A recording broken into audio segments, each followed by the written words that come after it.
스스로 느낄 정도로. 근데 왜 그러냐면 긴장을 해가지고 원래 첫 시간은 항상 빠르고요. 아마 점점 느려질 겁니다. 편해질수록. 이제 아까 이제 공에 대해서 다시 말해 개념 비판이죠. 개념의 실체가 없다는 것을 논리적으로 이제 설명하는 방식에 대해서 이제 간단히 소개드렸죠. 그러니까 뭐 아주 쉽죠. 비교해 보면 아는 거죠. 그러니까 왜 이 방이 큰 방이 아니냐 하면은 왜 이 방의 크기가 왜 공하냐 하면은 작은 방에 비하면 커지고 큰 방에 비하면 작아지기 때문에 이게 그 논리입니다. 이게 끝입니다. 왜 이 백목의 길이가 긴 게 아니냐, 짧은 게 아니냐 하면은 더 긴 백목에 비하면 짧아지고 더 짧은 백목과 비교하면 길다라는 그런 말이 나오기 때문에 이게 이제 공의입니다. 그래서 이 백목의 길이도 공하고 이 방의 크기도 공하죠. 그래서 아까 말씀드렸듯이 이제 뭐 똑똑한 거, 뭐 바보 같은 거 이것도 다 이제 공에 해당이 되죠. 공으로 다 풀 수가 있죠. 그다음에 뭐 부자 가난한 것 이것도 아마 쉬울 겁니다. 아무리 부자라고 하더라도 이제 어느 나라에서 뭐 다른 나라에 가면 더 큰 부자가 있을 수도 있고요. 또 아무리 가난하다고 하더라도 또 더 가난한 사람이 있을 수가 있고. 근데 조금 더 힘든 게 상대적인 것 중에서 힘든 거는 깨끗한 거 더러운 거. 이것도 원래는 당연히 실체가 없어야 되는데 우리가 그걸 잘 마음이 와닿지가 않아요. 여러분 군대에서 이제 그런 체험이 있을지 몰라도요. 화장실 청소할 때 제대로 못했을 경우에 이 용변 본 것을 손으로다가 이렇게 이제 치우게 하는 경우가 있을 거예요. 그때 이제 마음이 선뜻 나서지가 않죠. 그렇게 하기가. 왜냐하면은 더럽다 깨끗하다 하는 그런 고정관념이 강하기 때문에. 근데 실제 이 더러운 것이 뭐냐 할 경우에도 보통 이 배설물이 더럽다 하는데 여자들 특히 그러니까 젊은 여자들 보면은 아주 더러운 거에 대해서는 질색을 하는 것 같으죠. 그러니까 겉보기에 화장실도 안 가는 것처럼 비원장을 하고 당기죠. 냄새도 다 지워버리고. 그게 여자예요. 왜냐하면 깨끗한 척을 해가지고서 잡아 끌게 하려고. 우리가 깨끗한 것은 음욕, 탐욕, 잡아 끌고 더러운 건 밀치거든요.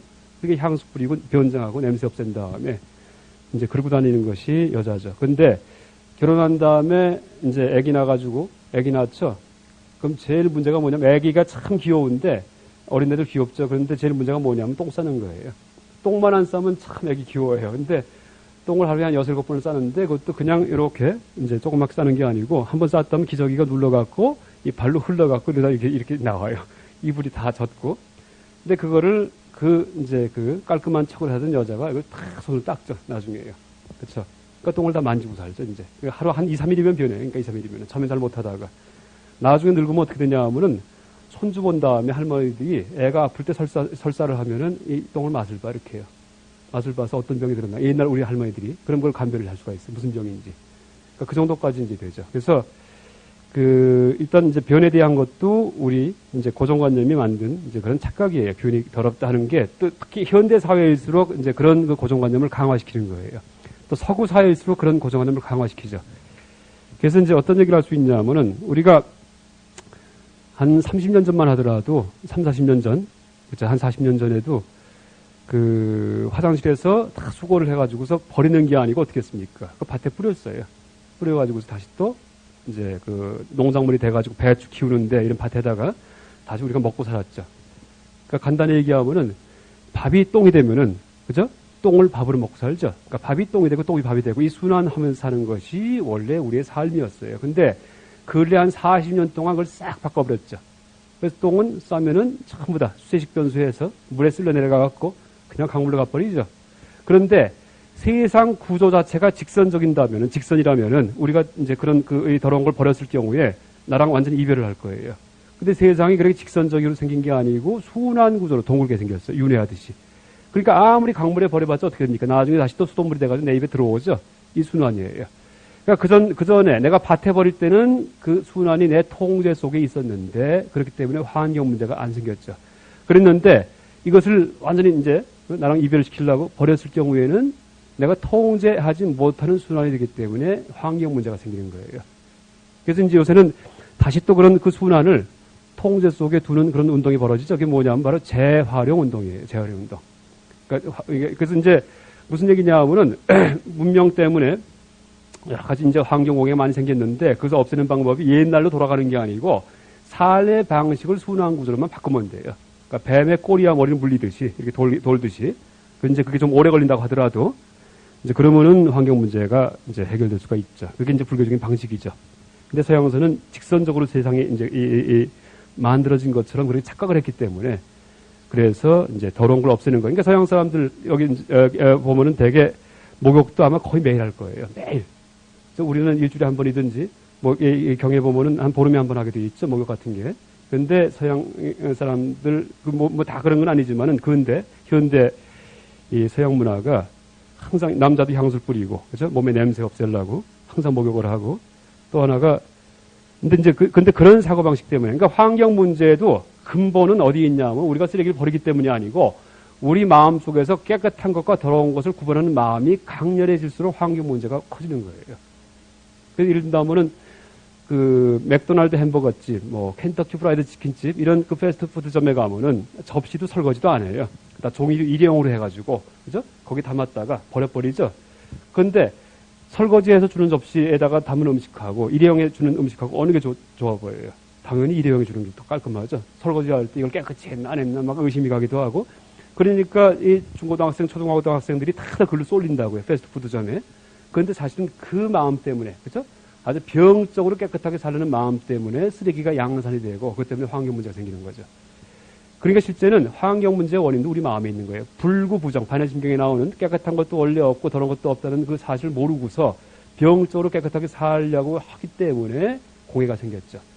그 앞으로는 가치관이 변해야지 돼요. 그러니까 서양에 가면은 그러니까 이제 지금 그러니까 문명화된 도시, 서양 마냥 일본도 마찬가지고 문명화된 도시에 가면은 어마어마하게 화려하죠. 큰 마천루가 있고 큰 높은 빌딩이 있고 항상 깨끗하게 씻어놓고 딱 저 밑에 있는 바닥 항상 청소를 하고 하는데 그걸 보고서 우리가 기가 죽고 주눅이 들 게 아니고 그걸 보고서 사악하구나 하고 생각할 수 있어야지 돼요.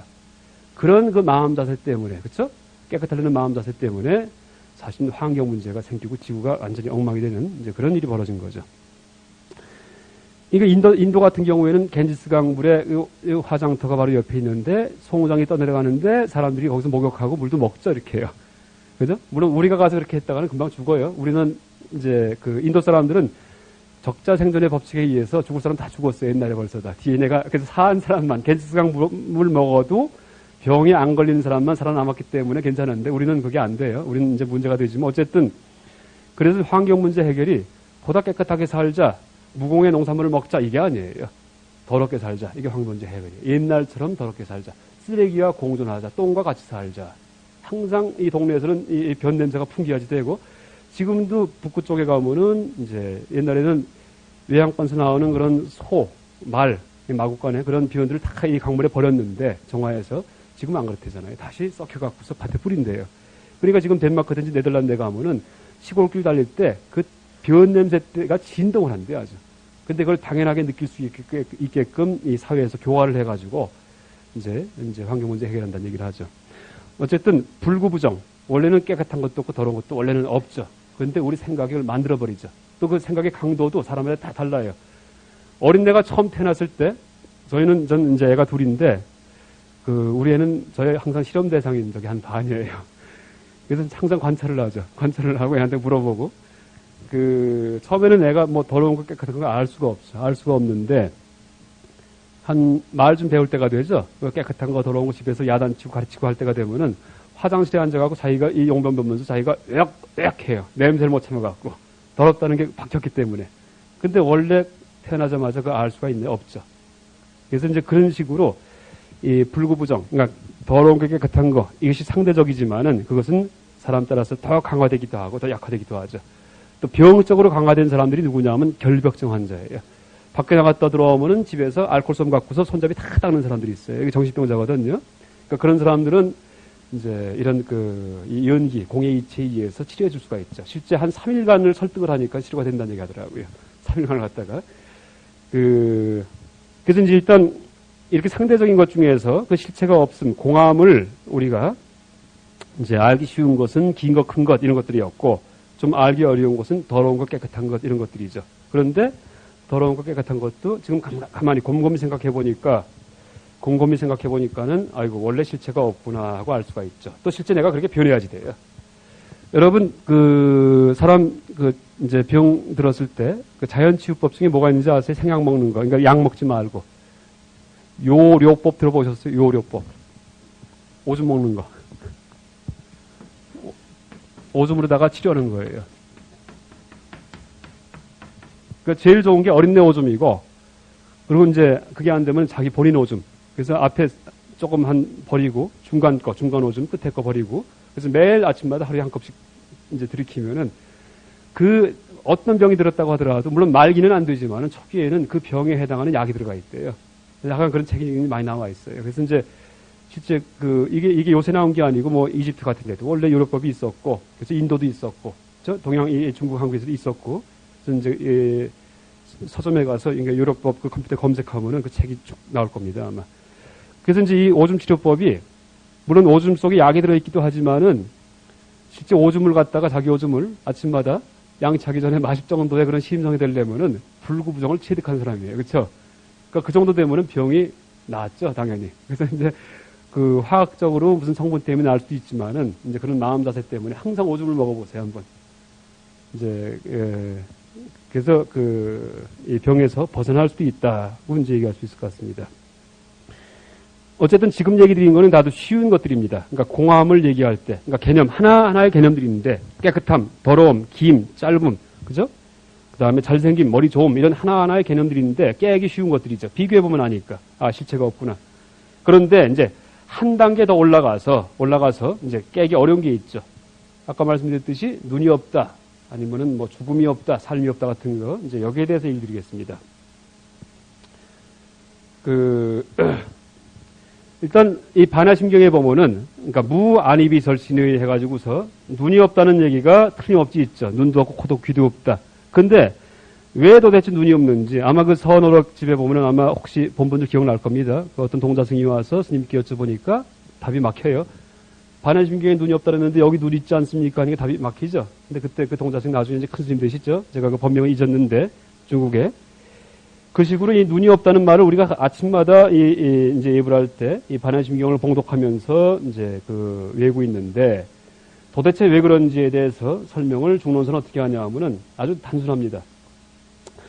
책을 가진 분들은 80페이지 보시고요. 80페이지. 혹시 책이 없으면은 한문, 제가 나눠드린 이제 교재, 복사한 교재에서는 6페이지에 보시고, 6페이지에 제일 상단을 보세요, 상단. 80페이지 2번 개송. 그 다음에 6페이지 보면은 이제 두 번째, 6페이지의 상단에 상중하가 있죠, 6페이지에. 상단에 두 번째 개송이에요. 시안즉 불능작연기기체, 이렇게 되어 있죠.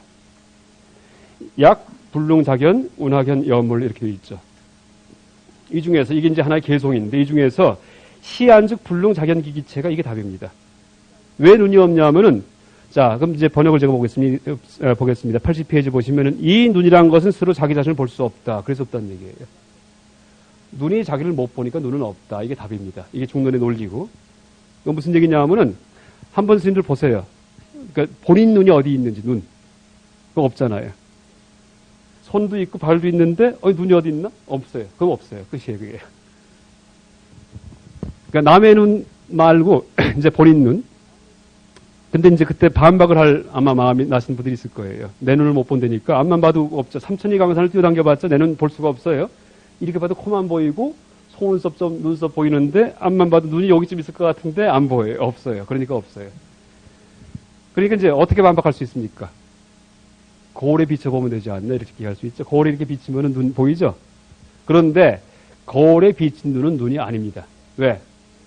눈은 능견이고 겨울에 비치는 소견 중의 일부예요. 무슨 얘기냐 하면은, 여기서 이 눈이라는 것은 눈을 볼 수 없다 할 때 이 범어 원문은 나르샤나 이렇게 돼 있는데 이 한문 번역하면은 능견 이렇게 번역, 능견. 불의 본질이 뭐죠? 환하게 밝고 뜨거운 거, 이게 불이고요. 물은 뭐죠? 젖고 흐르는 거, 이게 물의 본질이고요. 눈의 본질이 뭐죠? 딱딱한 거, 이거 아니죠? 눈의 본질은 보는 거예요. 귀의 본질이 뭐죠?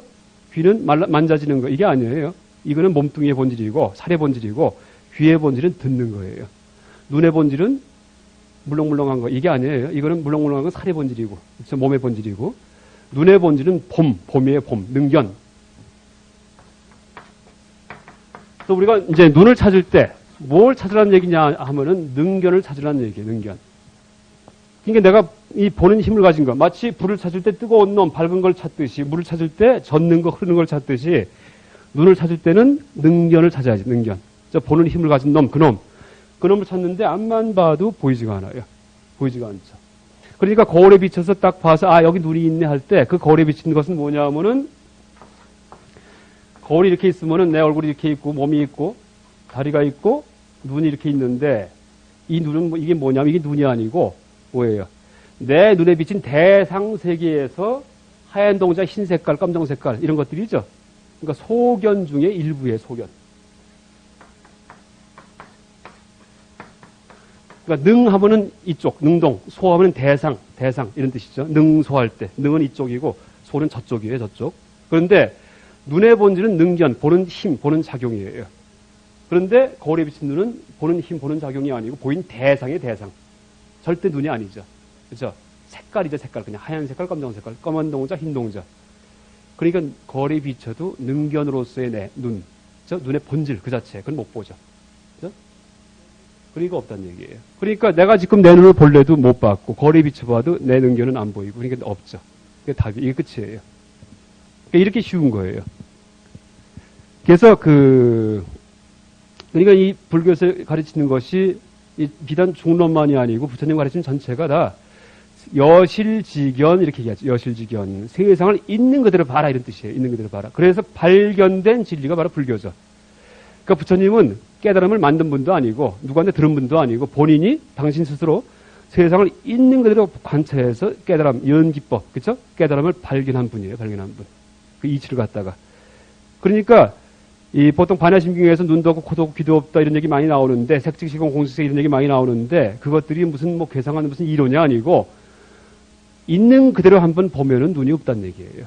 근데 우리가 있는 그대로 못 보고서 그죠? 대충 보고서 눈이 있는 줄 알죠. 아, 눈이 있는 내 눈으로 못 본다 이렇게 생각하고 있죠. 어릴 때 태어난 순간 지금까지. 근데 지금 한번 곰곰이 생각해보고 곰곰이 보니까 아, 진짜 눈이 없네요. 이게 눈이 없는 거예요. 되시죠? 그리고 지금 이제 여기서 제가 이제 곰곰이 한번 보세요 이렇게 얘기를 하는데 곰곰이 보는 게 뭐냐 하면 지관쌍운이에요. 바로.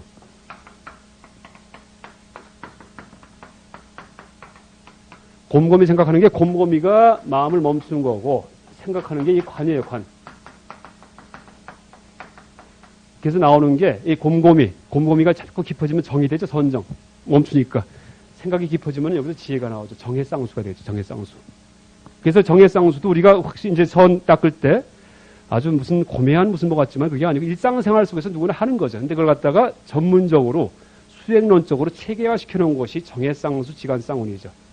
일상생활 속에서 어떤 문제가 있을 때 그걸 풀기 위해서 가만히 생각하는 거. 그죠? 가만히 생각하죠. 생각할 때 막 뛰면서 막 웃으면서 생각하지 않아요, 절대요. 그래서 수학 문제 풀 경우에도 가만히 잠깐 한 다음에 가만히 생각해, 곰곰이 생각해요. 이게 지관쌍운이에요, 바로. 그래서 그것을 더 심화시켜 놓은 거죠. 그러니까 지금 이제 제가 이제 강의 드릴 때 그러니까 눈이 있나 보세요 할 때도 한번 지금 가만히 보죠. 눈이 있나? 없죠. 이게 바로 정해쌍수한 거예요. 지관쌍운한 거고. 그러니까 지금 이 순간에 꼭 가부좌 틀고만이 하는 것이 아니고 어느 순간이든지 간에 지관쌍운이 가능하죠. 그러니까 눈이 없잖아요. 그러니까 눈이 없으니까 다시 말해서 능견이 없기 때문에 이게 없어요. 앞만 뒤져봐도 능견을 찾을 수가 없어요. 발견을 못 해요. 다.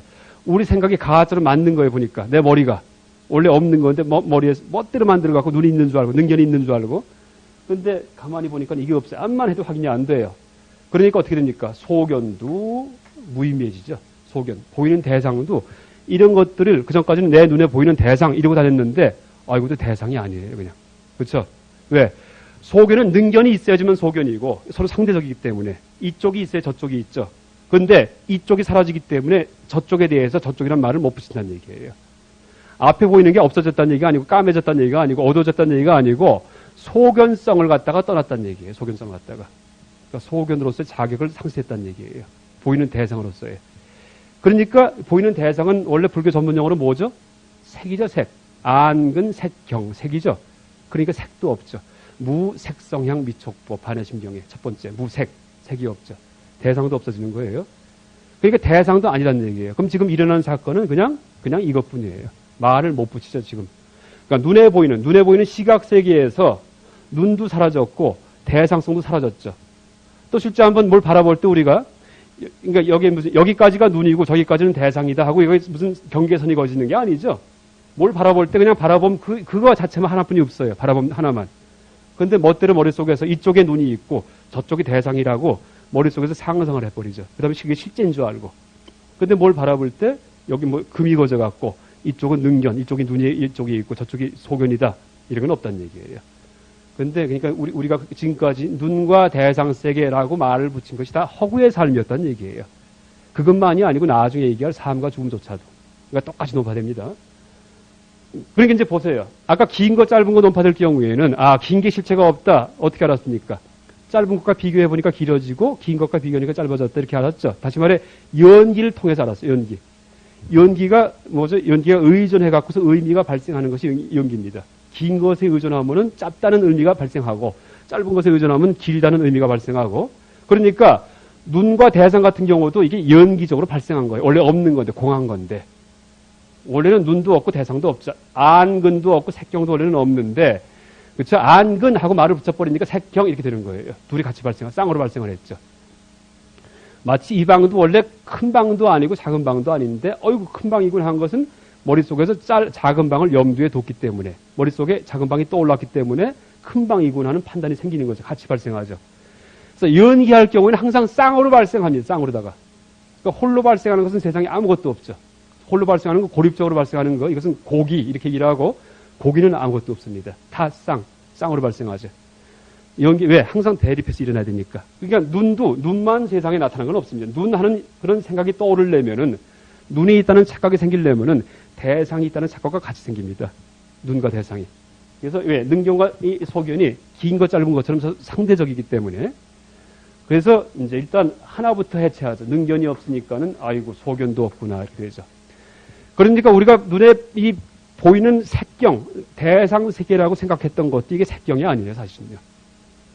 그러니까 눈을 봐도 그러니까 일단 보세요.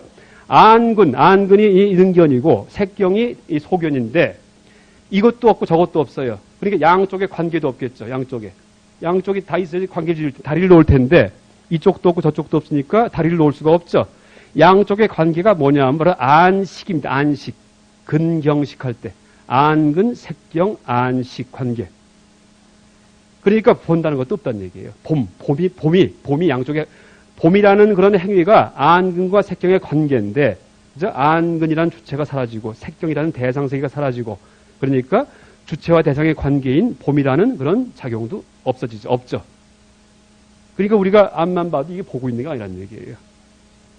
또 실제 이제 지금 말씀드린 것은 이것은 그 대승, 이 중론적인 공사상적인 조망이고 소승불교는 재행무상, 재범 이게 소승불교죠. 그런 이치에 의거해서 보더라도 지금 우리가 봐도 보는 게 아니에요. 왜냐하면은 내가 지금 이쪽에 시계를 봤다가 저쪽에 창문을 봤다가 또 시계를 보죠. 이렇게 생각을 흔히들 해요. 그런데 재행무상 모든 게 콸콸콸 흘러가야 다. 어떤 것도 머무는 게 없기 때문에 여기 봤다가 저기 봤다가 다시 볼 때는 아까 그 시계는 없어졌어요. 그렇죠? 아까 그 시계는 여기 봤다가 저기 봤다가 다시 볼 때는 2초 전의 시계는 아까 과거에 그 시간대에 있지 지금은 2초 후의 시계예요. 새로운 시계예요. 그러니까는 여길 봤다 저길 봤다는 말도 못 붙인다는 얘기. 다시 봤을 때도 아까 그 창문이 아니에요. 이것도요. 그렇죠? 모든 게 눈에 보이는 것만이 아니고 소리건 뭐건 지금 다 흘러가고 있어요. 재행무상 다 콸콸콸콸 흘러가고 있어요. 그러니까 보통 뭐 서양 철학자 중에 헤라클레이토스가 얘기했듯이 사람은 한 번 들어갔던 강물에 다시 한 번 들어갈 수 없다. 뭐 다 무상을 표현하는 하나의 방식인데 그 식으로 우리가 여길 봤다 저길 봤다 하던 얘기는 무슨 착각에 근거한 거냐 하면은 저것도 절대 흘러가지 않고 멈춰 있고 고정돼 있고 저 창문도 고정돼 있고 변하지 않는다 하는 전제 위에서 이거 봤다 저거 봤다 저거 봤다 이렇게 얘기를 하는 거예요. 그런데 저것도 흘러가고 저것도 흘러가고 또 내 눈도 흘러가. 이쪽도요. 그럼 뭘 볼 수가 없죠. 그냥 콸콸콸 흘러가는 현상의 흐름만 있을 뿐이지. 그렇죠? 이건 소승불교적인 입장에서 보이는 대상 이걸 논파하는 거예요. 그건 이제 대승, 이 공사성의 입장에서는 개념으로 논파를 하고 그 다음에 소승 입장에서는 감각으로 논파합니다. 이게 다릅니다. 그러니까 대승 공사상은 개념 논파고 개념, 관념의 세계, 이게 생각의 세계를 논파하는 거고 논리학이었죠. 반논리학. 그 다음에 소승에서 모든 실체를 부정할 때는 그건 감각, 지금 느껴지는 그걸 갖고서 논파하는 겁니다.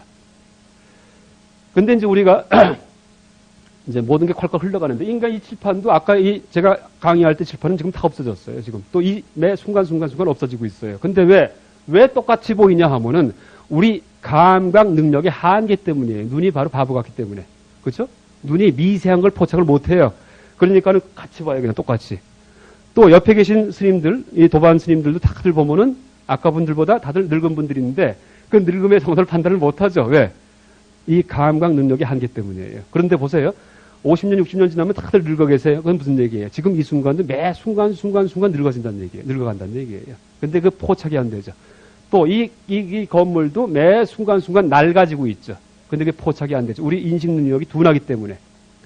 예를 들면은 시계를 볼 때 초침, 시침, 분침이 있는데 초침은 째깍 보이죠. 분침도 가만히 보면은 시계가 좀 크면은 보여요. 분침이에요. 이렇게 가는 게 탁탁 보이죠. 시침은 가만히 봐도 시간 가르치는 거 이건 앞만 봐도 안 보이죠. 어릴 때 한번 장난친 적이 있으시죠? 가만히 시계를 보면은 시침은 앞만 봐도 서 있어요. 그런데 밖에서 놀다 들어오면 벌써 이만큼 움직였죠. 그건 무슨 얘기예요? 내 눈에는 보이지 않았지만 시간을 가르치는 그 바늘도 가고 있었다는 얘기예요. 그렇듯이 이 건물도 지금 계속 낡고 있는데 내 눈에는 보이지 않지만은 이제 지금 실제 그죠? 나한테 느껴지는 그런 지금 이 순간의 느낌으로서는 항상 낡아지고 있죠. 무상하게 흘러가고 있죠. 그러니까 저 시계를 봤다가 창문을 봤다가 시계를 봤을 때 같은 시계는 없다는 얘기예요. 같은 창문이 없다는 얘기예요. 그렇죠? 저도 같은 사람이 아니고 이게 무상이에요. 무상. 예. 논리학에서 개념을 논파하고 관념을 논파한다는 것이 어떤 차이가 있습니까? 일단 이제 소승에서는 다시 이제 제가 좀 정리하면은요.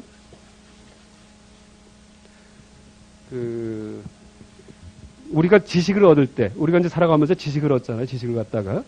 얻는 방법이 불교 인명학에서는 두 가지 방식이 있다. 이렇게 얘기를 합니다. 하나가 지각이고, 하나가 이제 추리. 추리는 생각을 이용하는 것. 지각은 감각 기관을 이용하는 겁니다. 감각.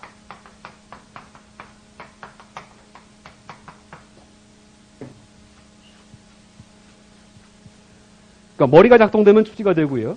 감각이 작동되면은 이때는 지각이 되죠. 그러니까 감각은 어저께 것은 감각이 안 돼요. 지금 이 순간만이 감각이 되지. 추리는 어저께 거, 내일 거, 오늘 거 다 지금 이 순간 다 추리가 돼요. 추리는 시간을 초월해 있죠. 이게 이제 생각의 세계인데 이 공사상에서 논파하는 것은 이 감각 논파가 아니고 이걸 논파합니다. 추리. 그러니까 감각이라고 하더라도 개념화된 감각, 생각에 들어온 거.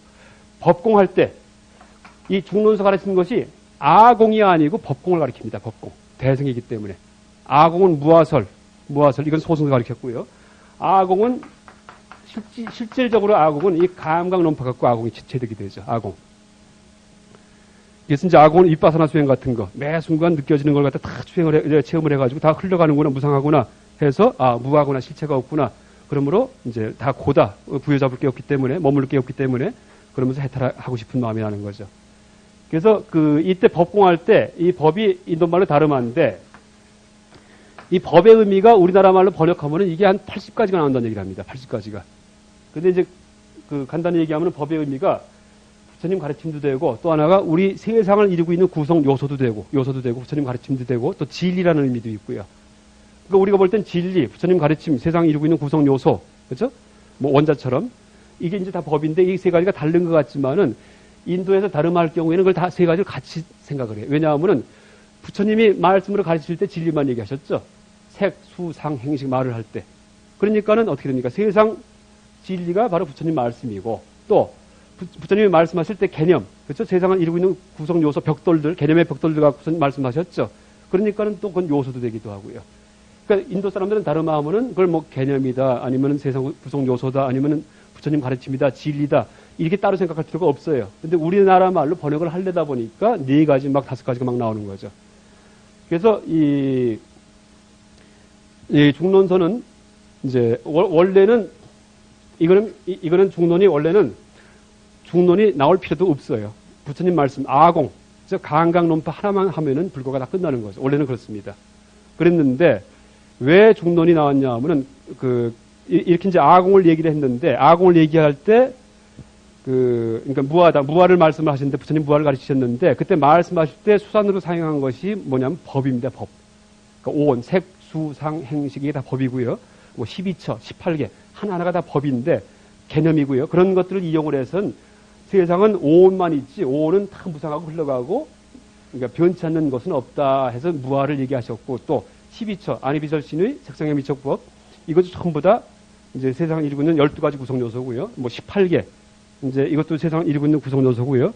이렇게 이제 법을 말씀하시면서 무아를 설명하셨는데 그때 무아를 제대로 체득한 사람은 내가 없기 때문에 세상이 다 녹아 떨어집니다.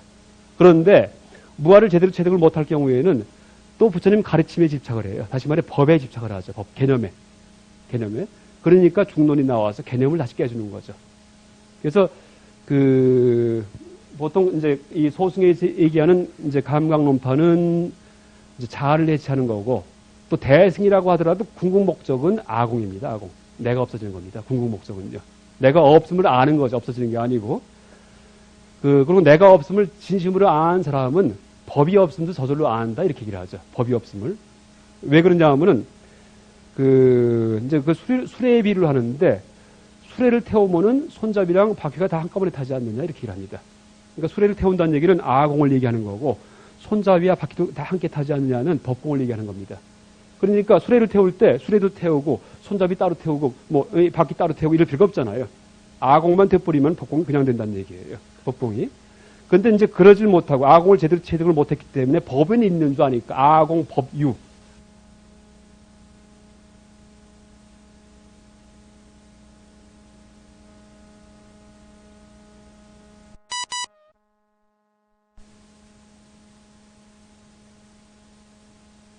이제 수레를 태운다는 것을 실제 태우지 못하고 관념상에서만 태우고 나서 그러면은 바퀴랑 손잡이는 있지 않느냐 이러니까는 다시 또 바퀴도 태우고 손잡이도 태우고 하는 이제 그런 가르침을 준 것이 바로 이 중론이고요. 이렇게 얘기할 수 있을 것 같습니다. 그리고 이제 이게 나중에는 인명학이랑 쭉 연결됩니다. 인명학에서 지각 감각 이렇게 나누고 또 이게 아공은 이게 진재고요. 이게 속재에 해당하고요. 그래서 불교는 이분법적으로 이제 세상을 나눠서 보죠. 속재가 뭐냐면 세상 사람들의 상식에 입각한 가르침, 다시 말해서 법은 개념, 생각에 의해서 가르쳐주는 거.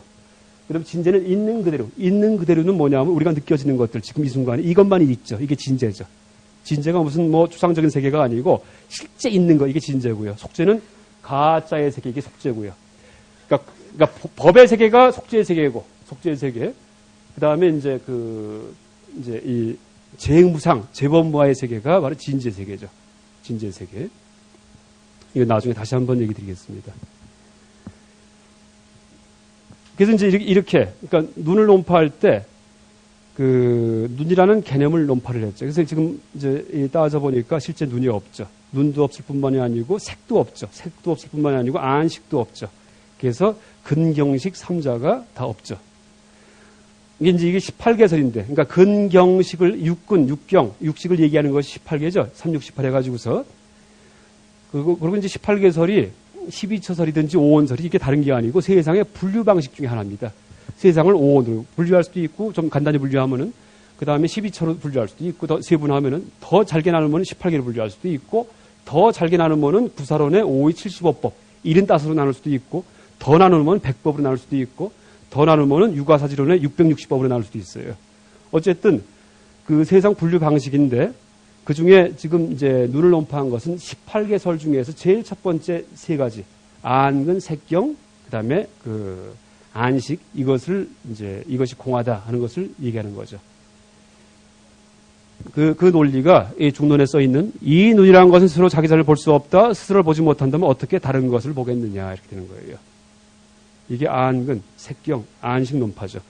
그리고 반해심경에 대한 해설도, 그리고 이제 중론이 공의 논리학이기 때문에 우리가 반해경을 해설할 경우에도 내 나름으로 해설할 게 아니고 실제는 이 중론에 의거해야 됩니다. 중론에 의거해서 어떻게 논리적으로 논파되는지. 그래서 지금 이제 예를 들어드린 것이 반해심경의 일부를 갖다가 지금 논파하는 이제 그런 내용이었고요. 그러니까 이제 희한하게 틀림없이 지금 이 방식을 익히기 전까지는 눈이 있는 줄 알았는데 지금 얘기를 듣고 나니까 논리적으로 진짜 눈이 없구나, 궁하구나, 실제 없구나, 무슨 신비한 얘기도 아니고 이렇게 알게 됐죠. 그 다음에 이제 더 나가서 불도 없다, 이렇게 불, 뜨거운 불, 그죠? 뜨거운 불은 딴 건 몰라도 불은 확실히 있는데, 아이고 되는데. 근데 그것을 논파하는 것이 관연가연품입니다. 책을 보시면은 어디냐면은 185페이지고요. 책에서는. 그 다음에 그 복사본에서는 그 14페이지고요. 14페이지. 제가 이제 먼저 중론 전체를 알려드리기 위해서 몇 가지만 좀 뽑아서 소개를 해드리고요. 먼저. 왜 불이 없냐 하면은 이것도 논리는 간단합니다. 제가 조금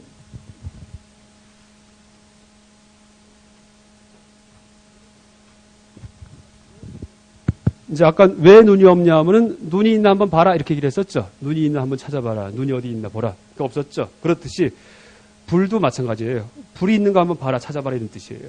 무슨 얘기냐면 불만 왜 따로 존재하는 것 한번 찾아봐라 이런 뜻입니다. 불만 홀로 존재하는 것. 다시 말해 연료에 의지하지 않고 연료 없이 장작 없이 불만 있어요. 불만. 이런 게 있나 한번 보라는 얘기죠. 없죠. 그러니까 불이 없다는 얘기예요. 한번 보세요. 불만 따로 있는 거 보세요. 우리가 이제 보통 불이 있고 장작이 있어갖고 불을 장작에 붙인다. 이거 불을 지핀다. 이렇게 생각을 하죠. 그러니까 장작을 쌓아놓고 뭐 석유 좀 뿌린 다음에 장작 캠프파이어 할 때 야 불 붙여 불 갖고 하면은 불 탁 켜죠. 이건 불인데 가만히 보니까 벌써 성냥불에 장작이 있죠. 성냥개비가. 그러니까 성냥개비 없는 불을 어떻게 가져올 수가 있어요. 그러니까 불만 휙 가져와서 장작에 붙일 수 없다는 얘기예요. 라이터를 킬 경우는 어떻게 됩니까? 라이터 가스가 또 연료가 되죠. 그러니까 연료가 개입하지 않은 불은 아무리 뒤져봤자 있을 수가 없죠. 한번 찾아보세요. 연료가 개입되지 않은 불, 연료가 없는 불, 불만 따로 있는 거.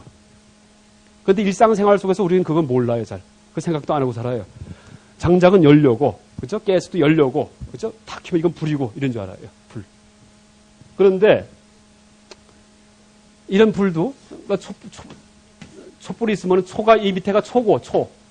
요게 불 아니냐, 불 위에, 너울거리는 거, 빨간 거, 이게 불 아니냐 하는데, 이게 뭐냐 하면은 연료랑 불 복합체입니다. 무슨 얘기, 왜 불이 빨갑니까? 왜? 불이.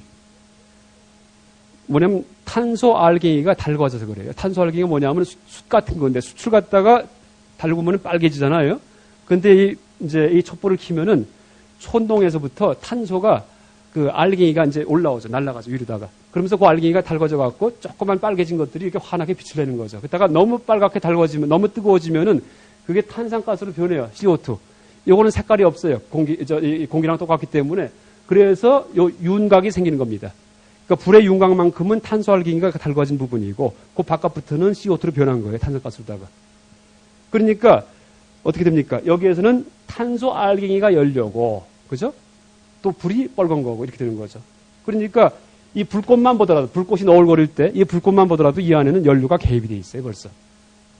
그러니까 탄소 알갱이 점점 그게 빨갛게 달궈진 거, 이게 개입이 돼 있죠. 그러니까 세상에 어딜 뒤져봐도 불만 따로 있는 것은 없다는 얘기예요. 그러니까 이제 촛불을 킬 경우에는 연료가 두 가지가 있죠. 하나는 초라서의 연료, 이건 아직 타지 않은 연료고, 하나는 빨갛게 달궈진 탄소 알갱이로서의 연료죠. 또 모든 불 빨간 거, 이거는 다 탄소 알갱이로서의 연료가 개입이 돼 있죠. 가스불 같은 경우도 마찬가지고, 가스 라이터. 그러니까 이제 왜 불이 없냐 하면은 이것도 마찬가지예요. 불만 홀로 있는 걸 본 적이 있냐 이런 뜻이에요. 그러니까 아무리 뒤져봐도 불만 홀로 있는 거 없죠. 그래서 이제 불이 없다 이런 뜻이죠. 그러니까 불은 항상 연료가 있어야지만 이제 불이 있죠. 연료가 있어야지만. 그러니까 지금 불이 없는 것도 알았죠. 그러니까 이제 이 얘기 듣기 전까지는 연료, 장작 이런 것들이 따로 있고, 그죠? 뭐 지푸라기 같은 거 이게 연료고, 불을 갖고 와서 그 불을 연료에 붙인다 이런 사고방식이 아주 강했었죠. 근데 그게 허구였다는 얘기가 허구. 더 엄밀히 표현한다면은 장작을 놓고 그 다음에 성냥개비 장작에 붙은 불을 갖고 와서 그 다음에 그 장작에 붙은 불을 뭐 장작에 붙인다 이렇게 얘기를 해야 될 거예요. 근데 이제 우리 그렇게 얘기를 안 하고 성냥개비는 불만 있는 거고 라이터는 불만 있는 거고 장작은 연료만 있는 거고 이렇게 생각을 했었죠. 그래서 일단 그 사고방식은 깨졌죠. 어쨌든 불만 홀로 존재하지 않습니다. 불만. 아까 눈만 홀로 존재하지 않듯이 능견이 소견과 함께 발생했듯이 불도 연료와 같이 발생한다는 얘기예요. 길다는 생각이 짧다는 생각과 같이 발생했듯이, 그렇죠? 불도 연료와 같이 발생하죠. 이게 연기죠, 연기. 그러니까 이제 지금 이제 보세요. 불은 실체가 없습니다. 틀림없이. 그런데 또 거꾸로 생각하면은 불은 없는 거 알아요, 불은. 반드시 연료가 있어야지 불이 있는데, 그렇지만 연료는 있죠, 연료. 불이 아직 안 붙어도 장작이 있잖아요, 연료. 그죠? 그러니까 불은 없다. 불은 원래 공하다는 건 알겠지만은 연료는 공하지가 않고 실체가 있지 않느냐 이렇게 반박할 수가 있어요. 근데 답은 뭐냐 하면은 장작도 장작이 아니에요. 불이 붙기 전까지는. 무슨 얘기냐 하면은 뒷곁에 이렇게 장작이 많이 쌓여 있어 갖고 이제 그걸 연료로 쓰는데 겨울에 장작이 많이 쌓여 있는 그런 헛간이 있는데 동네에서 이제 이 이웃 그 청년들하고 패싸움이 벌어졌어요. 그럼 어떻게 해요? 그냥 주먹 갖고 싸우는 것보다 장작단 하나 갖고 와서 싸우는 게 낫죠? 그때는 그 장작이 무기가 되는 거예요. 그건 장작이 아니고. 또 이 봄에 졸릴 때 자다가 이렇게 벽에 없으면은 갖고 와서 배구자죠? 그땐 벽에가 됐어요. 그러니까 헛간에 아무리 장작이 쌓였을 때 그건 장작이 아니라는 얘기. 그냥 나무 토막일 뿐이지 사실은 이름이 없는 거예요. 그는요. 벽에가 되기도 하고 불을 붙여야지만 비로소 장작이 되고 비면은 벽에가 되고 싸울 때는 무기가 되고 또 잘라서 이쑤시개 만들기도 하고 조각품 만드는 재료가 되기도 하고 그러니까 온갖 것이 다 될 수가 있죠. 더 나가면은 세상 만물이 다 돼요. 그건 화엄의 세계에는 일즉일체예요. 사실 나중에 또 설명드릴 텐데 그 세상 어떤 거라고 하더라도 일체가 다 됩니다. 다. 나도 마찬가지고. 나도 장작이 되죠. 왜? 사람들이 이렇게 불에 타면 지글지글 타요. 막 기름이. 나도 떼면은 그렇죠? 이 몸뚱이 살덩어리가 여러분들 다 장작이 이것도 다 타요. 다. 안 타는 게 없죠. 일체 세상 만물이 다 장작이죠. 일즉일체. 장작이 뭐냐? 세상 만물이 다 장작이다. 이렇게 될 수도 있어요. 나중에. 그건 이제 나중에 다시 얘기를 드리고 어쨌든 불도 홀로 존재하는 것이 없었지만은 다시 말해 장작, 연료가 있어야지만 불이 있을 수가 있었지만은 장작도 불이 붙어야지만 장작이라는 그런 성질이 나올 수 있는 거예요. 그러니까 장작도 공하고 연료도 공하죠. 연료도. 그 다음에 도자기 공장에 가니까 이제 흙이 잔뜩 쌓여 있는데 흙 가지고도 도자기를 만드는데 그 흙은 도자기 원료죠. 도자기 원료, 도자기 재료, 뭐 고령토 이렇게 얘기할 수가 있는데 그것도 마찬가지예요. 나중에 도자기를 만들고 나니까는 그때 가서 그 흙이 고령토였구나, 도자기 원료였구나 이렇게 얘기를 하는 거지. 나중에 만약에 기와장을 만들면은 그것은 이름이 바뀌어야 되겠죠. 나중에 벽돌 만들면은 그 흙은 벽돌 원료가 되는 거예요. 그래서 아무리 흙이 도자기 공장에 많이 쌓여 있어도 거기에 고정된 이름은 없다는 얘기예요. 그러니까 법성계, 화엄경 법성계 의상스님이 법성계에서 얘기하는 무명무상설일치할 때 무명, 법성 원흉 무이상, 무명무상설일치할 때 무명, 본래 이름이 없다. 법성 원흉 무이상, 그렇죠? 본래 부동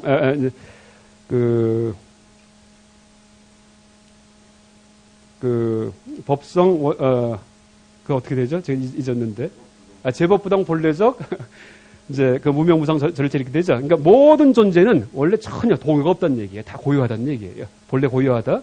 그렇죠? 이름도 없고 모양도 없고 일체가 없다는 얘기인데 모양 없다는 얘기도 나중에 다시 할 겁니다. 왜 모양이 없는지. 근데 그 중에서 그 말 중에서 무명을 먼저 얘기합니다. 무명을 갖다가 이름이 없다는 거.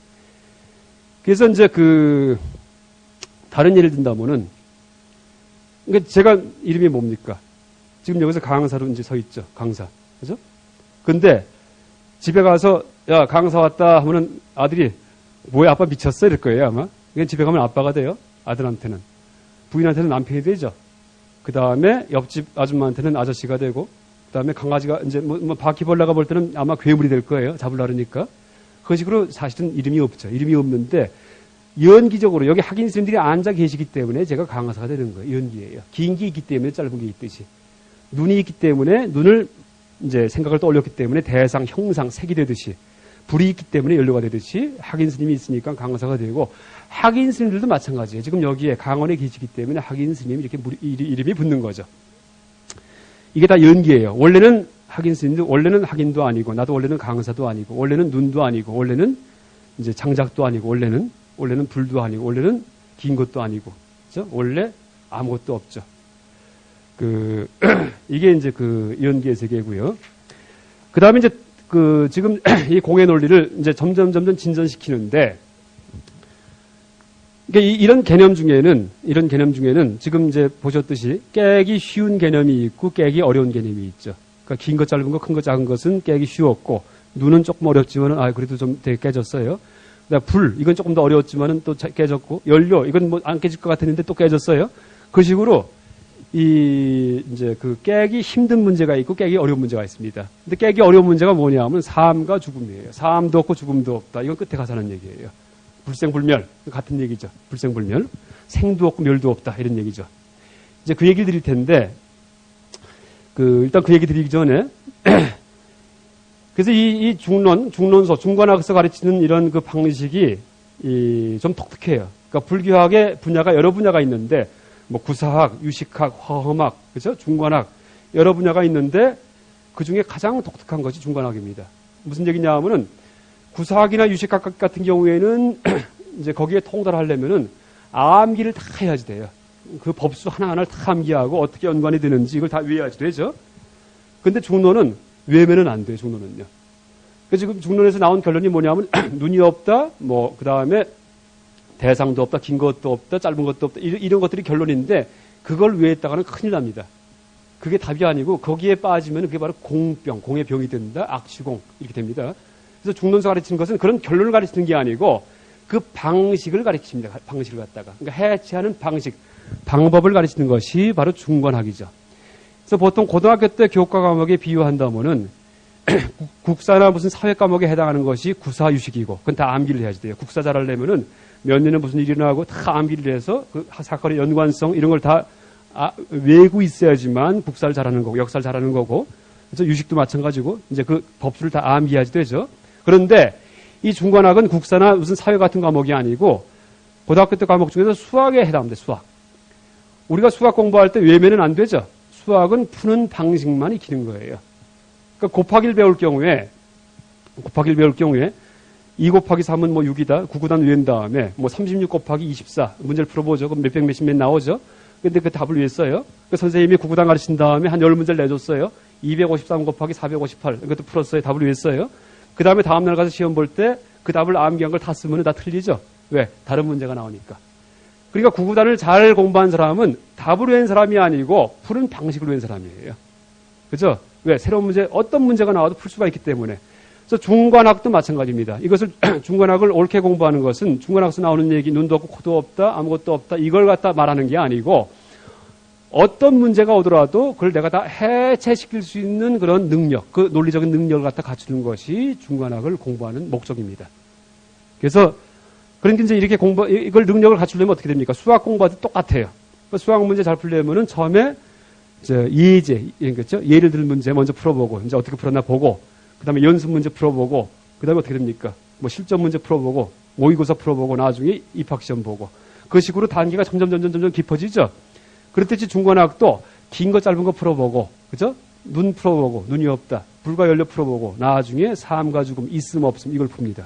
그래서 제가 오후 시간에는 이제 또 하나 예로다가 그 삶과 죽음, 뭐 있음 없음, 이런 것들이 어떻게 풀려나가는지에 대해서 다시 말씀드리겠습니다. 강의 여기서 끝이겠습니다.